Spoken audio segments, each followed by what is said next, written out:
So we welcome you again to the League of Women Voters program called Connect the Dots. The Missouri State Legislature is going to begin its 2023 session early in January, and so we're interviewing Boone County state legislators, and today we have the senator for the 19th District, and that is Senator Caleb Rowden. No unfamiliar face. You've been at it for quite some time in Jefferson City, but welcome. Thanks for joining us today. Good to be here.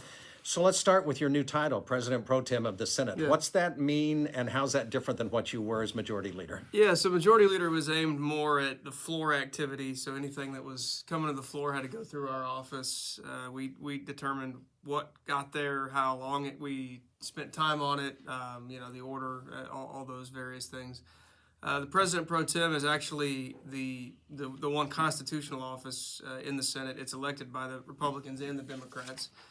So more than just a caucus position. And the main objective for the Pro Tem is committee assignments. So I get to assign who's going to be chair of which committees, the makeup of the committees, determining which bills go to which committees, and then which bills come out of those committees. So basically the process that leads up to the floor now is my responsibility. And then the floor activity now will fall on Cindy O'Laughlin, who's the new Majority Leader from Shelbina up a little bit northeast. So different job, lots of responsibilities, obviously still good for Boone County and what we're able to accomplish. So how do you do that? I mean, a lot of bills are filed, and you got to have, you don't have enough hours in the day to look through everything. Yeah, well, it's an interesting, whenever pre-filing starts December 1st, the most crazy bills are usually the ones that get the attention first. None of those ever have a chance to pass, and so part of our objective is to find the stuff that we think is, effective, productive, doable, feasible, things that we can find consensus on. Usually and this year will be no exception, we'll try to start the year with some of those things. And we know at some point there's going to be, bigger conversations, whether that be a Republican-Democrat kind of conflict, sometimes a Republican-Republican conflict.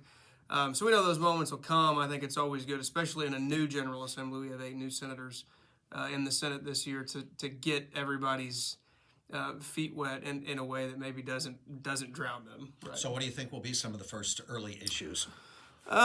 We've been talking about, we had our caucus meeting down in Branson a few weeks ago, and there was some consensus around the initiative petition reform conversation.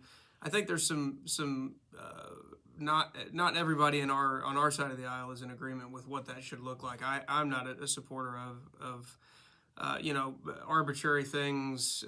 Signature gathering has to be make that harder. More getting on the ballot. I don't think should be terribly difficult or should be any more difficult than it already is. I think that's the part where we really allow citizens to have a voice through that objective. I think the part where I get a little more willing to move is this notion that 50 plus 1 would change the Constitution, which is how we've always done it. Most states don't do it that way. A lot of states don't have an initiative petition process at all.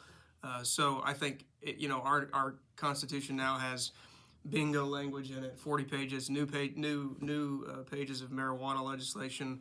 All that stuff should be in state statute, but they put it in the Constitution because it's harder to change. I think it should be harder to get on the Constitution. I don't think we should take away the voice of the people to get there, but I think once it's there, I think we should raise the threshold for that. So that's a conversation that'll be had.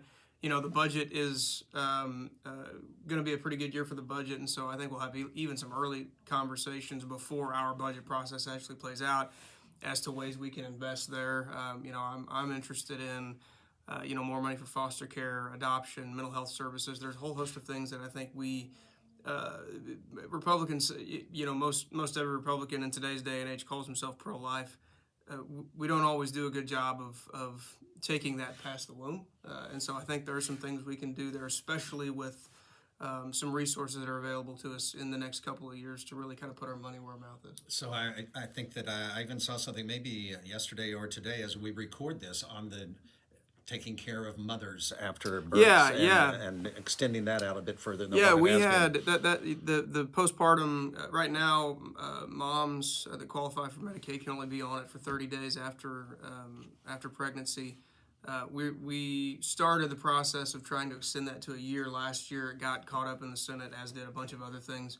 But really, really broad consensus, generally speaking, on that. Even Missouri Right to Life, people that and organizations that generally aren't on the same page on a lot of these issues think that this is a good step forward. So I think we'll get that done. So help me understand how the change last year. Some of the things you talked about, sometimes it was Republicans that were stifling certain things that maybe you wanted to see done. The conservative group has said that it's not going to be, I don't know whether formally legally exist. organized Right. or Whatever formally organized with that name, but they're still going to exist. Sure, so what do you sure. expect from them? How do you expect that to play in this Yeah, session? I don't think people, certainly people outside of the building that were just casually paying attention or weren't paying much attention at all, it cannot be overstated how much issue and turmoil that the redistricting process caused last year. That map drawing was every single thing, and you talk about policies that we wanted to get done, all of those things were getting pitted against this map, right? So and that always happens in the building, but the map is the most just blatantly political thing because everybody thinks they're going to be the president of the United States, or they think they're going to be the next congressman from XYZ district, and so they're using these. This isn't a moment where they can kind of finagle to get a policy objective accomplished. This literally is finagling to potentially move their career forward, right? And so everything just fell under the umbrella of that monstrosity last year. So I just think this year, obviously, some of those folks are gone. Like I said, 8 new senators. We don't have that thing hanging over us. There's really not a thing hanging over us that would start us in a bad place. So most of our folks, and even in our caucus meeting here a month or so ago, we're just generally more optimistic. I think I think it could be a normal year to the extent that normal exists in the Missouri Senate. You've served as a state rep, now senator. You're reaching the end, term limited out. What do you wish you knew when you started that you know now? Yeah, there's probably a lot of things. I think the not taking yourself too seriously early, building those relationships early and allowing those things to be the things that catapult you forward, and not getting your name in the paper via some other, more nefarious way. The thing for me, the thing that has served me well, and I actually kind of knew this, fairly early on in my political career, was if you try to do the right thing, say the right thing, find the most politically expedient path all the time, you're just setting yourself up for failure, right? It's not possible to be everybody's friend on every issue, right? So, my objective has always been, okay, I'm a Republican from Columbia, which seems like an oxymoron, generally speaking, from the get-go. So all I can do is do what I think's right, not do it because I'm being, thinking about my next office, not do it because of any other, party-driven motivation. Just do what you think's right. Sometimes that's going to be in lockstep with what the people of Columbia and Boone County think. Sometimes it's not. But we've always been able to come back and to defend those positions, right? And be able to say, hey, look, you didn't agree with me, but this is why I did it. This is why it matters, X, Y, Z. So for anybody who is getting into a political career, I would just say, just do the right thing as often as humanly possible. And if the next thing presents itself, fine. If it doesn't, it doesn't, right? Most of us are not going to be doing this for a living for a long time anyway. So just be okay with that and do the right thing because it's the right thing. How are you deciding what's next for you? Well, I mean, I have 3 kids, almost 10, 4, and 15, 16 months. That's deciding a lot for me. But I never thought I would be doing any of the things that I have done. I never thought I would run for the Senate. I never thought I'd win my first race, frankly. I didn't think I'd run for the Senate. I didn't think I'd be in any of these leadership positions. And so, these things have always kind of just came to me as opposed to me, kind of doing things to make it happen. So never say never. I will say in 2024, if I don't run for anything, I will feel very fulfilled by the career that I had. And I don't think like a lot of people have been bitten by the bug and they just have to run for the next thing. That bug has not bitten me quite yet. So we'll see.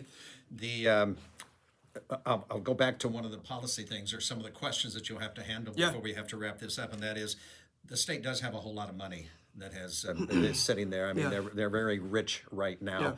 What are you going to say to the Senate to do with that money and to spend it wisely? Yeah, well, I think we can only, we know it's finite. We know it's not going to exist in the long term, right? So I think initially the first thing you have to decide is, what do we think the world's going to look like, and what is the economy going to look like 2 years from now, or maybe even next year, and then kind of work backward, right? I think we're in for some sort of leveling out somehow, right?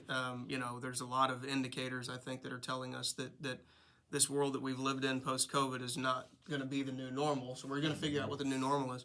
Beyond that, I think it's just, for me, my objective is find the things that can impact the most people generationally, right? You think about these types of investments that mean a whole lot to a whole lot of people. So I think about, childcare. I think about some of these foster care programs. I think about, some of the things that just, I'm thinking more kids, I'm thinking more families. Those are the things that, throw the politics aside. When you look at our community and most communities around the state, who is struggling, why they're struggling, why are they struggling, are there policy implications that we can help fix the problem, but also are there short-term fixes that some of these dollars can make an impact on. I think transportation is another thing, relative to generational sort of legacy type investments that can really matter. And then broadband, as we continue to go down that road, we got to make sure we do that right. But those are the things that the less, I call it less sexy, is a bad way of saying it, but the less sexy stuff that probably matters the most in the long term. If we can find as many of those things as possible, I think we'll be doing Missourians well. Have you worked on your endurance? You know what? We're here. I mean, I think the good thing for me is I get to come home every night, most nights anyway. So I get to put my kiddos to bed, or at least get them up in the morning, take them to school. So that helps a lot. We wish you good luck as the Senate Pro Tem. Thank you. And thank you for your time, and hope it's a great session. Thank you.